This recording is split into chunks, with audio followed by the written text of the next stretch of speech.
sme už v peste. Všímajme si, pomáhajme, proste darujme svet.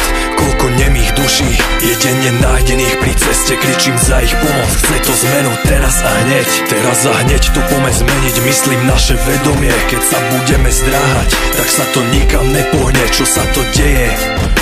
Kam zmizlo naše svedomie? Snad nie je navždy preč. Kto mi konečne už odpovie?